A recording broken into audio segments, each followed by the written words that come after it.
सादर होते ती लाठी काठी मयुरेश आणि आदित्य मोठी जोड काठी म्हणतात याला तो कला प्रकारे ते सादर करतायत।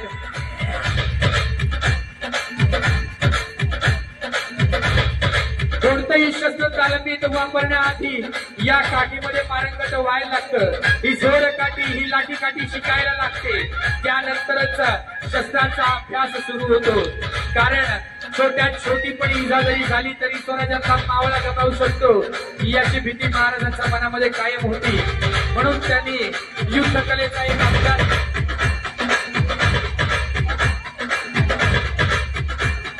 जबरदस्त मावळे आपले हरहुन्नरी खेळ तुम्हाला दाखवता आहेत। आता थोडासा करमेकीचा खेळ आम्ही आमच्या तालमीमध्ये याला वाघ उडी म्हणतो, कारण वाघ सुद्धा ज्या आगीला घाबरतो त्या वाघा सारखा आमचा मावळा या आगीच्या रिंग मधून उडी मारणार आहे। खरंच इतकी मजा येते आजचा हा कार्यक्रम बघताना, इतकीच मजा येणार आहे उद्याच्या शोभायात्रेमध्ये। उद्या सायंकाळी ठीक 4 वाजता येथून शोभायात्रा निघणार आहे। तरी सर्व शिवप्रेमींना मावळ्यांना आणि शिवकन्या विनंती असेल की ठीक 4 वाजता या शोभायात्रेमध्ये उद्या सहभागी व्हायचं आहे। उद्या मराठा फाउंडेशन आयोजित शिवजयंती उत्सव 2025 मध्ये ही शोभायात्रा आपल्या या स्थळावरून निघणार आहे आणि महिलांसाठी खासतः जोरदार जाऊ द्या या वाघासाठी। खरंच या वाघाने सुंदररित्या उडी इथे आणलेली आहे या आगीच्या रिंगमधून। पुन्हा एकदा हा खेळ त्याने तरबेजीने इथे दाखवला आहे। खरंच या आगीची लपेट साधी नाही आहे। थोडस जवळ जरी आलो तरी त्याची झळ इतकी जोरात लागते तर त्यामधून उडी मारणं किती कठीण असू शकतं याचा अंदाज आपण लावायला हवा। उद्या ठीक 4 वाजता प्रेमींनी सहभागी व्हायचंय।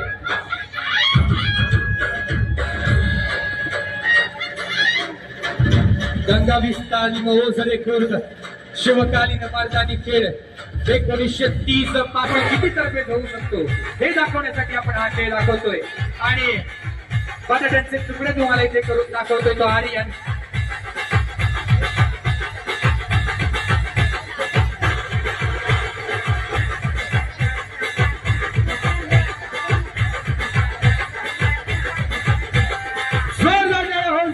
या खेळासाठी अचूकरित्या आर्यनने हे बटाटे इथे चिरलेले आहेत। खरंच गंगा विस्तारमध्ये लहानपणापासून तरी देखील अचूक एक असा बटाटा इथे साधायचा आहे।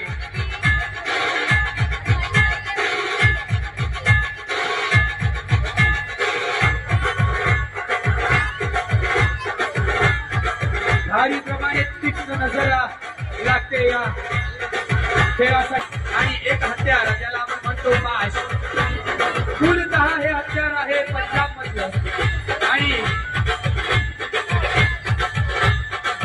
आणि हे पाश फिरवताना अत्यंत अचूकरित्या आपला हात फिरवावा लागतो।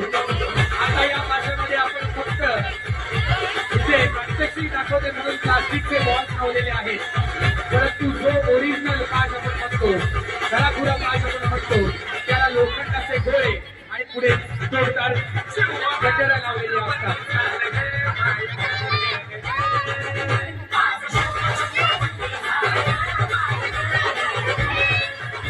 अतिशय सुंदररित्या गड किल्ल्यांचं बांधणी इथे लहान चिमुकल्यांनी केलेली आहे, ते तुम्ही पाहावेत। सुंदर असे किल्ले त्यांनी छोटे छोटे इथे बांधलेले आहेत आणि तिथे आपण सुंदर असं प्रदर्शन देखील मांडलेले आहे की दुर्गवी प्रतिष्ठानचे सर्व मावळ्यांनी हे दुर्ग हे किल्ले हे गड कसे संवर्धन करून ठेवलेत याची संपूर्ण माहिती पण आपण तिथे लावलेला आहे, तर ते सगळ्यांनी पाहावेत अशी मी विनंती करतो। आणि ही जबरदस्त अशी चौकट पुन्हा एकदा दादांच्या खांद्यावरती जाऊन मयुरेश फिरवताना आपल्याला दिसेल।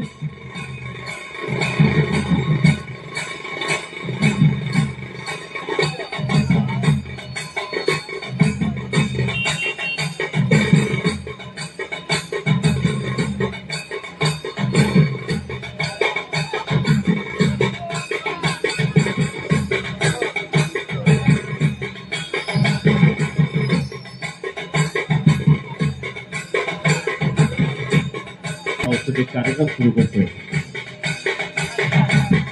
अत्यंत तीक्ष्ण नजरेने ह्या कला सादर कराव्या लागतात.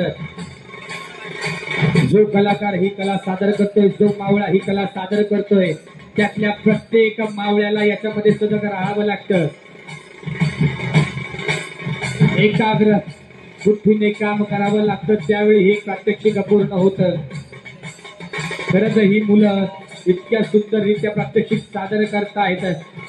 जोरदार टाळ्या झाल्या पाहिजेत या प्रात्यक्षिकासाठी. जबरदस्त अशी मानाचा मुजरा आपण म्हणू शकतो, मानाचं प्रात्यक्षिक आपण म्हणू शकतो. मयुरेश तुम्हाला इथे दाखवतोय. या सर्वच मावळ्यांसाठी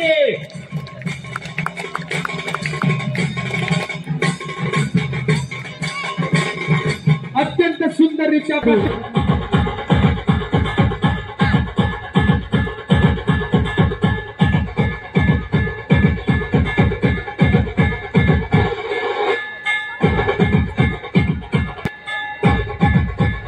आता प्रथमेश दादा तुम्हाला फिरवताना दिसेल हीच चौकट आणि यापुढे तुम्हाला थोडासा चित्तथरारक खेळ दिसणार आहे या चौकटीचा.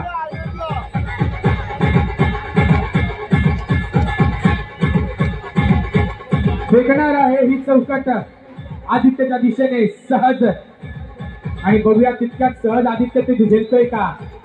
काहीशी नजर चुकली, नजर चुकल्यावर काय होऊ शकतं हे देखील आपण पाहतोय.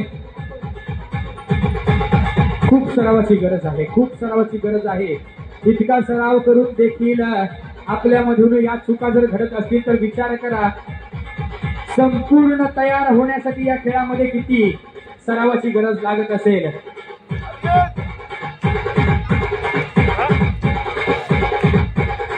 आणि पुन्हा एकदा रॉकेल फुंकताना तुम्हाला दिसतायत हे दोन्ही मावळे.